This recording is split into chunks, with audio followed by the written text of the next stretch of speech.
इतिहास की क्लास में आप सभी विद्यार्थियों का स्वागत है। आज हम चर्चा करेंगे। आज के अध्ययन का विषय है बिस्मार्क और जर्मनी का एकीकरण। बिस्मार्क, जैसा कि हम सब जानते हैं, एक बहुत ही चालाक, चतुर और बहुत ही तेज तर्राट दिमाग का एक व्यक्तित्व, एक राजनीतिज्ञ, जिसने जर्मनी के असंभव एकीकरण को अपनी नीतियों के माध्यम से संभव कर दिखाया। बहुत संक्षिप्त में हम बिस्मार्क के जीवन के बारे में जानते हैं। 1 अप्रैल 1822 को बेडनबर्ग में बिस्मार्क का जन्म हुआ। उसके पिता एक भूस्वामी थे। फ्रैंकफर्ट संसद 1848 के अधिवेशन में बिस्मार्क ने पहली बार राजनीतिज्ञ के रूप में भाग लिया था। यहां उसने प्रशा के प्रतिनिधि के रूप में हिस्सा लिया था। इस व्यक्ति में अपने युग को समझने की विलक्षण योग्यता थी। बिस्मार्क में उदारवादी विचारों के प्रति शत्रुता नहीं थी, लेकिन उनकी उपयोगिता के विषय में उसमें हमेशा संदेह रहा। वस्तुतः वह जर्मन वासियों के मनोभावों से अच्छी तरह से परिचित था। सैन्य शक्ति, अनुशासन और जर्मन जातीय अभिमान, इन मिली जुली भावनाओं का उसका राज्य प्रतिनिधित्व करता था। जर्मन जाति में यह अभिप्सा थी कि वह अपने अतीत के गौरव को प्राप्त करे। बिस्मार्क ने प्रशा के नेतृत्व में बलपूर्वक एकीकरण का मार्ग ही उचित समझा। वे जर्मनी की आवश्यकता और प्रतिष्ठा को सर्वोच्च मानता था। बिस्मार्क फ्रैंकफर्ट की सदन का कटु आलोचक था। उसका मानना था कि केवल भाषणों और प्रजातंत्रीय विचारधारा से कुछ नहीं होने वाला है। उसने यथार्थवादी नीति अपनाने के लिए जोर दिया, जिसकी आधारशिला रक्त और इस्पात, ब्लड एंड आयरन की नीति हो सकती है। ऐसा उसका विश्वास था। इन विचारों से प्रेरित हो प्रशा की सरकार ने उसे रूस में राजदूत के पद पर नियुक्त किया। 1857 से 1862 तक वह वहां पर राजदूत रहा। इस दौरान उसने जार अलेक्जेंडर द्वितीय से व्यक्तिगत स्तर पर मित्रता स्थापित की। कुछ माह के लिए उसकी नियुक्ति राजदूत के पद पर पेरिस में भी हुई।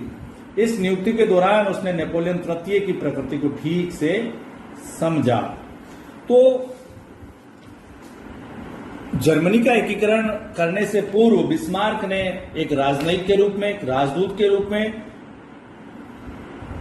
रूस, फ्रांस आदि देशों में जो अनुभव प्राप्त किया, उसके जीवन में, उसके आगे की गतिविधियों में विशेष योगदान रहा। जर्मनी के एकीकरण की तैयारी। बिस्मार्क ये पहले ही जानता था कि जर्मनी से ऑस्ट्रिया के निष्कासन के लिए प्रशा की सेना का विशाल तथा शक्तिशाली होना आवश्यक है। अतः चांसलर का पद संभालते ही उसने अपने स्वामी विलियम प्रथम की नीति को ही जारी रखा। उसने अपनी सेना की संख्या दोगुनी कर ली। सैनिक तैयारी पूर्ण करने के उपरांत उसने ऑस्ट्रिया को यूरोप की राजनीति में निर्बल बनाने के लिए कई प्रयास किए। सबसे पहला प्रयास पोलैंड के विरुद्ध रूस की सहायता करना। क्रीमिया के युद्ध में रूस व ऑस्ट्रिया में कुछ मनमुटाव हो गया था और इस युद्ध के परिणाम स्वरूप रूस निर्बल भी हो गया था। ऑस्ट्रिया के विरुद्ध रूस से मित्रता करने की दृष्टि से बिस्मार्क ने 1863 में रूस को पोलैंड के विरुद्ध सैनिक सहायता दी। क्रांति के समय उसने पोलैंड की सीमा पर अपनी सेना तैनात कर दी। इससे क्रांतिकारी बाहर नहीं भाग सके। क्रांतिकारियों का निर्दयतापूर्वक उनको कुचल दिया गया और इस प्रकार से उसने रूस से अच्छी मित्रता स्थापित कर ली। ऑस्ट्रिया ने पोल लोगों के साथ सहानुभूति जताई। अतः रूस ऑस्ट्रिया से और भी नाराज हो गया। दूसरा, फ्रांस के साथ संधि करना। फ्रांस का शासक नेपोलियन तृतीय भी ऑस्ट्रिया के विरुद्ध था। वे 1859 ईस्वी में ऑस्ट्रिया के विरुद्ध सार्डिनिया के शासन की सहायता कर चुका था। बिस्मार्क ने अक्टूबर के आरंभ में फ्रांस की यात्रा की और बियारिज में वह नेपोलियन तृतीय से मिला। फ्रांस के साथ उसने व्यापारिक संधि कर ली और उसने फ्रांस को ऑस्ट्रिया की सहायता न करने के लिए राजी भी कर लिया। इटली व ऑस्ट्रिया में पहले ही शत्रुता चली आ रही थी, अतः उसने सार्डिनिया के शासक विक्टर इमैनुअल से भी मित्रता प्राप्त कर ली। इस प्रकार यूरोप की राजनीति में प्रशा की स्थिति सुदृढ़ एवं ऑस्ट्रिया की स्थिति को बहुत कमजोर बिस्मार्क ने कर दिया। बिस्मार्क द्वारा एकीकरण के लिए जो प्रयास किए गए उसमें सबसे पहले स्लेस्विग व हॉलस्टाइन की समस्या, जो 1460 से ही इन दोनों डचियों पर डेनमार्क के राजा का अधिकार था, परंतु इनका शासन अलग था। ये प्रदेश जर्मनी व डेनमार्क के मध्य था। स्लेस्विग की आधी जनता जर्मन थी तथा हॉलस्टाइन में पूर्णतः जर्मन निवास करते थे। 1863 में डेनमार्क के राजा फ्रेडरिक सप्तम की मृत्यु हो गई थी। उसके स्थान पर क्रिश्चियन नवम राजा बना। वे इन डचियों को डेनमार्क में मिलाना चाहता था, अतः अगस्टनबर्ग व ड्यूक के नेतृत्व में इन डचियों ने विद्रोह कर दिया। जर्मनी की ओर से भी इन्हें समर्थन मिला। बिस्मार्क की आंखें इन दोनों डचियों पर लगी हुई थी। प्रशा की नाविक विकास योजना का इन दोनों प्रदेशों में बड़ा महत्वपूर्ण स्थान था, अतः बिस्मार्क किसी प्रकार इनको प्रशा में मिलाना चाहता था और वह भी एकाकी नहीं वरन ऑस्ट्रिया की सहायता से, क्योंकि जानता था कि यदि वह अकेला डेनमार्क के विरुद्ध चढ़ाई करेगा तो ऑस्ट्रिया उसके मार्ग में अड़चन अवश्य पैदा करेगा। अतः उसने ऑस्ट्रिया के विदेश मंत्री रैकबर्ग से गुप्त समझौता किया और फरवरी 1864 में दोनों देशों के 60,000 सैनिक डेनमार्क पर चढ़ गए।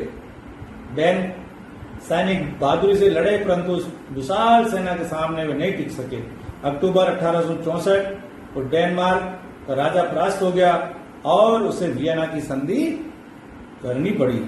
कैस्टाइन का समझौता, जैसा कि इतिहासकार हैजन ने बताया कि ऑस्ट्रिया व प्रशा के बीच विजित प्रदेशों के बंटवारे को लेकर मनमुटाव हो गया था। ऑस्ट्रिया का कहना था कि दोनों डचियां ड्यूक ऑफ अगस्टनबर्ग को दे दी जाए। प्रशा ने इसका विरोध किया। अंत में इस विवाद का अंत करने के लिए दोनों देशों में 14 अगस्त 1865 को गैस्टाइन का समझौता हो गया, जिसके निर्णय निम्न प्रकार थे। लोवेनबर्ग प्रशा ने खरीद लिया, स्लेस्विग प्रशा को मिल गया, होलस्टाइन पर ऑस्ट्रिया का अधिकार हो गया, कील के बंदरगाह पर प्रशा व ऑस्ट्रिया का संयुक्त अधिकार रहा। समझौते का महत्व, ये समझौता बिस्मार्क की कूटनीति का प्रतिफल था। उसने दो प्रदेश तो स्लेस्विग व लॉटेनबर्ग अधिकृत कर लिए। कील बंदरगाह पर प्रशा का अधिकार हो गया, जिससे वे अपनी जल शक्ति बढ़ाने में समर्थ हुआ। इसके अतिरिक्त उसे ऑस्ट्रिया से युद्ध करने का बहाना सुगमता से मिल गया, क्योंकि इस समझौते के उपरांत दोनों देशों में शीत युद्ध प्रारंभ हो गया। ऑस्ट्रो प्रशियन युद्ध 1866 तथा जर्मनी के एकीकरण का पहला चरण। इसके कारण गैस्टाइन का समझौता संपन्न होने पर बिस्मार्क ने स्वयं कहा था कि मुझे विश्वास नहीं था कि ऐसा कोई ऑस्ट्रियन राजनयिक होगा जो इस प्रकार के समझौते पर हस्ताक्षर कर सके। ये समझौता ऑस्ट्रिया के लिए हानिकारक था, क्योंकि प्रशा ने ऑस्ट्रिया को होलस्टाइन दिया था, पर इसकी आबादी पूर्णतः जर्मन थी। बिस्मार्क ने समझौते के कुछ ही दिनों बाद ही वहां के जर्मन लोगों को ऑस्ट्रिया के विरुद्ध भड़काना प्रारंभ कर दिया। वहां के लोगों ने प्रशा में विलय की इच्छा व्यक्त की। इस पर ऑस्ट्रिया ने पुनः ये बात उठाई कि दोनों डचियां ड्यूक ऑफ ऑस्टनबर्ग को दे दी जाए। बिस्मार्क ने इस मांग को ठुकरा दिया। इस पर ऑस्ट्रिया ने इस विषय का प्रस्ताव जर्मन संघ में पारित करवा लिया। ऐसा होने पर प्रशा ने जर्मन संघ का परित्याग कर दिया। इससे के अलावा बिस्मार्क ने होलस्टाइन पर आक्रमण कर उस पर अधिकार भी कर लिया। इस पर ऑस्ट्रिया ने प्रशा के विरुद्ध युद्ध की घोषणा कर दी। जर्मन राज्यों में ऑस्ट्रिया की प्रधानता। जर्मन परिसंघ में कुल 39 राज्य थे, पर उनमें प्रधानता केवल ऑस्ट्रिया को ही प्राप्त थी। ऑस्ट्रिया संघ का अध्यक्ष था तो प्रशा उसका उपाध्यक्ष। दोनों में नेतृत्व के लिए प्रतिद्वंद्विता मची हुई थी। जर्मन राज्यों के नेतृत्व के लिए उनमें से एक ही रह सकता था। वियना कांग्रेस में मेटरनिख की कूटनीति में प्रशा से अधिक महत्वपूर्ण ऑस्ट्रिया बन गया था। बिस्मार्क अब ऑस्ट्रिया को जर्मन राज्यों से निकालकर प्रशा को जर्मन राज्यों में प्रधान बनाना चाहता था। अतः दोनों और युद्ध की तैयारियां होना स्वाभाविक था। युद्ध पूर्व राजनयिक तैयारियां। प्रशा की सेना को पूर्णतः युद्ध मंत्री वान रून तथा सेनापति मॉल्टेक के नेतृत्व में छोड़ दिया गया और ये उन्हीं के परिश्रम का परिणाम था कि ऑस्ट्रिया के विरुद्ध युद्ध में प्रशा की सेना ने अपूर्व वीरता एवं अनुशासन का प्रदर्शन किया। बिस्मार्क ने ऑस्ट्रिया से युद्ध प्रारंभ करने से पूर्व रूस से तटस्थता का आश्वासन प्राप्त कर लिया। बिस्मार्क ने रूस के जार को विश्वास दिलाया कि वे रूस की सत्ता का विरोध करने वाले पोलैंड वासियों को अपने यहां शरण नहीं देगा। इटली को अभी तक ऑस्ट्रिया से विनीसिया नहीं मिला था। अतः बिस्मार्क ने विक्टर इमैनुअल से 6 अप्रैल 1866 को एक समझौता किया जिसमें तय किया गया कि ऑस्ट्रो प्रशियन युद्ध में इटली प्रशा का साथ देगा और प्रशा ऑस्ट्रिया से तब तक संधि नहीं करेगा जब तक कि ऑस्ट्रिया इटली को विनीसिया नहीं दे देगा। इसके बाद बिस्मार्क ने फ्रांस के शासक नेपोलियन तृतीय की ओर ध्यान दिया। वह उसकी निर्बलताओं से तथा फ्रांस की तत्कालीन राजनीतिक अवस्था से भली भांति परिचित था। अतः उसने राइन प्रदेश का प्रलोभन देकर नेपोलियन तृतीय से भी ऑस्ट्रो प्रुशियन युद्ध में तटस्थ रहने का वचन ले लिया। साथ में ही उसने यह भी आश्वासन ले लिया कि वे प्रशा द्वारा स्लैस्विग तथा होल्स्टाइन डचियों को मिलाए जाने का विरोध नहीं करेगा। बिस्मार्क को यह शंका थी कि संभवतः इंग्लैंड ऑस्ट्रिया का पक्ष ले ले, क्योंकि दोनों डचियों के सामने मामले में उसने डेनमार्क का समर्थन किया था, परंतु साथ में उसे यह भी आशा थी कि वह इस युद्ध को इतना जल्दी समाप्त कर लेगा कि इंग्लैंड को बीच में आने का अवसर ही नहीं मिलेगा। इसके अलावा वो यह भी जानता था कि इंग्लैंड अभी अपने आंतरिक मामलों में फंसा हुआ है, अतः वह ऑस्ट्रिया की सहायता करने की स्थिति में नहीं है। इन परिस्थितियों में सेडोवा का युद्ध प्रारंभ हुआ। सेडोवा युद्ध इस प्रकार सामरिक तथा राजनीतिक तैयारी करने के बाद बिस्मार्क ने 16 जून 1866 को ऑस्ट्रिया के विरुद्ध युद्ध की घोषणा कर दी। 20 जून को इटली द्वारा युद्ध की घोषणा कर दी गई। यूरोप वालों को यह आशा थी कि युद्ध लंबा चलेगा, परंतु प्रशा की सेना ने सेडोवा कॉनिग्राटल्स के युद्ध स्थान पर ऑस्ट्रिया की सेना को 3 जुलाई 1866 को ही परास्त कर अपने भाग्य का निर्णय कर लिया। ये इतिहास का सबसे संक्षिप्त वर्ण निर्णायक युद्ध था, जैसा कि हैजन कहते हैं। इस युद्ध का संचालन मोल्टके ने किया था। युद्ध प्रातःकाल प्रारंभ हुआ। 2 बजे तक प्रशा की सेना ऑस्ट्रिया के तोपखाने के आगे टिक नहीं सकी। उस समय ऐसा प्रतीत हो रहा था कि विजय लक्ष्मी ऑस्ट्रिया को मिलने वाली है, पर इसी समय प्रशा का राजकुमार नई कुमुक लेकर वहां आ पहुंचा, जिससे पासा ही पलट गया। सायकाल 3:30 बजे ऑस्ट्रिया की सेना में भगदड़ मच गई और उसके 40,000 सैनिक इस युद्ध में काम आए। इस युद्ध की समाप्ति पर प्राग में 23 अगस्त 1866 की संधि से हुई। 1815 ईस्वी में वियना कांग्रेस के नेतृत्व में निर्मित जर्मन परिसंघ भंग कर दिया गया और ऑस्ट्रिया जर्मनी से विलग हो गया। स्लेस्विग तथा होल्स्टाइन पर प्रशा का अधिकार हो गया। विनेसिया इटली को मिल गया। दक्षिण जर्मनी की 4 रियासतों बवेरिया, बेडन, हेले तथा बेटनबर्ग को अपना संघ बनाने का अधिकार दे दिया गया। ऑस्ट्रिया ने 4 करोड़ रुपया क्षतिपूर्ति हेतु प्रशा को दिया। ऑस्ट्रिया ने यह भी स्वीकार किया कि मेन नदी के उत्तर का एक संघ प्रशा अपने नेतृत्व में बना सकता है।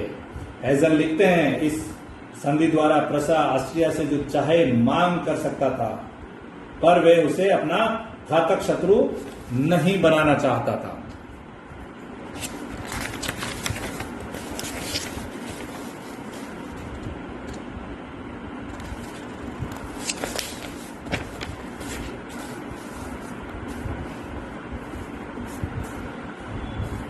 यूनिफिकेशन ऑफ जर्मनी, ये आप ये नक्शा देख सकते हैं जिसमें किस प्रकार से वॉन बिस्मार्क वान हसन, ऑटोवन वान बिस्मार्क सान हसन ने प्रशा के नेतृत्व में जर्मनी का एकीकरण किया। उसकी जो कूटनीति थी वो ये थी कि 5 पड़ोसी जो राष्ट्र है उनमें से 3 को हवा में रखना और 2 को मुट्ठी में रखना, यानी उनसे दोस्ती रखना, और किसी को भी ये मालूम नहीं चलता था कि उनका असली मित्र कौन है और असली शत्रु कौन थे। यही उसकी कूटनीति का मूल मंत्र था। जैसे सर्कस में जो कलाकार है वो 3 गेंदों को फेंकता है, फिर 5 गेंद को फेंकता है, 5 में से 3 हवा में रहती है, 2 हाथ में रहती है। तो ये नीति बिस्मार्क की थी। अब इसके परिणाम, ये जो सेडोवा का युद्ध था उसके परिणाम, ऑस्ट्रो प्रशियन युद्ध यूरोप की एक महत्वपूर्ण घटना थी। इस युद्ध के प्रभाव यूरोप के सभी शक्तिशाली देशों पर पड़े, परंतु इससे प्रशा सर्वाधिक लाभान्वित हुआ। उसका राज्य विस्तार हुआ, उसका राज्य राइन नदी से बाल्टिक सागर तक पहुंच गया। नवीन प्रदेशों के सम्मिलित होने से प्रशा का क्षेत्रफल 25,000 वर्ग मील तथा जनसंख्या 50 लाख तक बढ़ गई। कील का महत्वपूर्ण बंदरगाह मिल जाने से प्रशा की जल सेना तथा व्यापार का भी विकास हुआ। ऑस्ट्रिया के जर्मन राज्यों से निकल जाने पर प्रशा वहां सर्वाधिक शक्तिशाली राज्य रह गया। वे अपना अलग जर्मन संघ बनाने में सफल हुआ। इस युद्ध से जर्मनी के एकीकरण की प्राथमिक नींव पड़ी। इस युद्ध की विजय के उपरांत वह उत्तरी जर्मनी के राज्यों का संघ बना सका तथा स्वयं उसका अध्यक्ष बन गया। इस युद्ध से बिस्मार्क अपनी बाहरी शत्रुओं को ही परास्त करने में सफल नहीं हुआ, वरन भीतरी शत्रु भी उससे परास्त हो गए। उदारवादियों का प्रभाव देश में अपने आप कम हो गया। जो लोग स्वशासन की मांग कर रहे थे उन्होंने अब अपनी मांग को तिलांजलि देकर जर्मनी के एकीकरण का समर्थन करना प्रारंभ कर दिया। प्रशा अब मध्य यूरोप का एक शक्तिशाली देश बन गया। तो इस प्रकार से ये जर्मनी के एकीकरण का प्रारंभिक चरण था, जिसमें प्रशा के नेतृत्व में बिस्मार्क ने अपनी कूटनीति के माध्यम से बहुत कुछ हासिल कर लिया। Thank you. प्रोफेसर जलालुद्दीन पठाक, असली गवर्नमेंट कॉलेज, ब्यावर।